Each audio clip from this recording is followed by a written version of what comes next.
নমস্কাৰ দেহবৰীয়া গ্ৰন্থপাঠলৈ আপোনালোক সকলোকে আদৰণি জনাইছোঁ।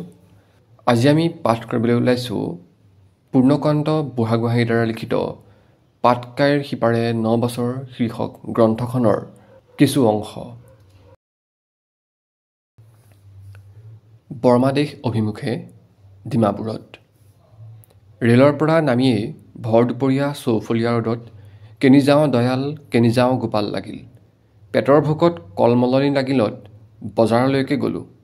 দেখি আচৰিত, আগৰ দৰে ডিমাপুৰৰ বজাৰত মানুহৰ ভিৰ নাই। কাহ পৰি জিন যোৱা, পেটৰ লেঠাটো মাৰিবলৈকো হোটেল এখন নাই। চাহপানীৰ গিলাচ কেইটামান আগত লৈ বহি থকা নেপালী মাইকী এগৰাকী দেখি তেওঁৰ ওচৰলৈকে গৈ সুধিলোঁ, আমাক কিবা আহাৰ দিব পাৰিবনে? তেওঁ ক'লে, বাবু, চাহ ৰুটিৰ বাহিৰে আন একো নাই। মই ক'লোঁ, আমি অসমীয়া ভাত খোৱা মানুহ, গতিকে সুদাই নিকাই সিজাই দিব নোৱাৰেনে? তেওঁ আলু পিঁয়াজেৰে ভাতমুঠি খুৱাবলৈ গাত ল'লে। আমাৰো মুখত পানী আহিল। অলপ জিৰাই শতাই দুয়ো গা পা ধুই ভাতকেইটা খাই টোপোলাকেইটা হোটেলৰ মালিকক চমজাই বাহিৰলৈ ওলালোঁ। এইখিনিতে আমাৰ উদ্দেশ্যটো জনাওঁ। মই আৰু পূৰ্ণ হাজৰিকা আমি দুয়ো বন্দবস্ত কৰিলোঁ বৰ্মাদেশ ভ্ৰমণ কৰিবলৈ। লগতে এৰী আৰু মুগাৰ কাপোৰৰ নমুনা অলপ লৈ যাওঁ।